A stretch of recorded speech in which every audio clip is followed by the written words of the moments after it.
بسم اللہ الرحمن الرحیم۔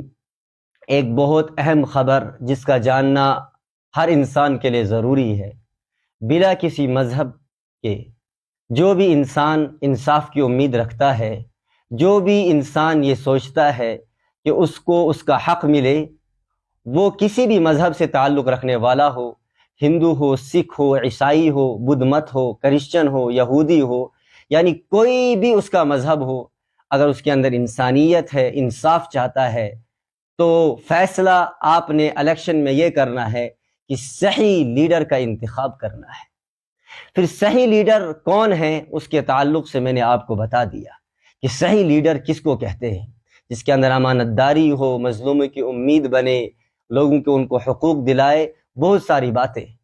اس کے متعلق شریعت مطہرہ کے اندر ہمیں بہت زیادہ واضح انداز کے اندر اشارات ملتے ہیں قرآن و حدیث سے۔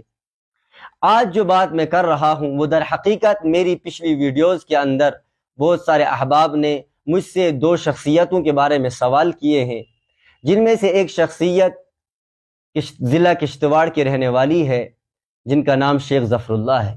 ان کے متعلق مجھ سے کہا گیا کہ آپ کا ان کے بارے میں کیا خیال ہے؟ آپ نے جو ویڈیوز بنائی قرآن و حدیث کی روشنی کے اندر کہ لیڈر کیسا ہونا چاہیے، اب آپ جواب دیں۔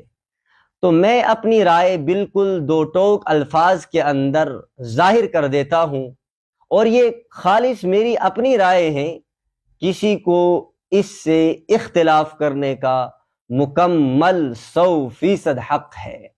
یعنی ان کے بارے میں میرا نظریہ، میرا خیال یہ ہے کہ وہ بہت اچھے لیڈر ہیں، لوگوں کو چاہیے کہ ان کا خوب ساتھ دیا جائے تاکہ وہ وقت کے مظلوموں کی مدد کر سکے۔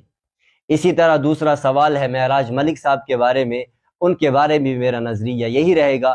وہ بھی ایک بہترین لیڈر ہیں، امانت دار ہیں، سچ بولنے والے ہیں، لیکن ساتھ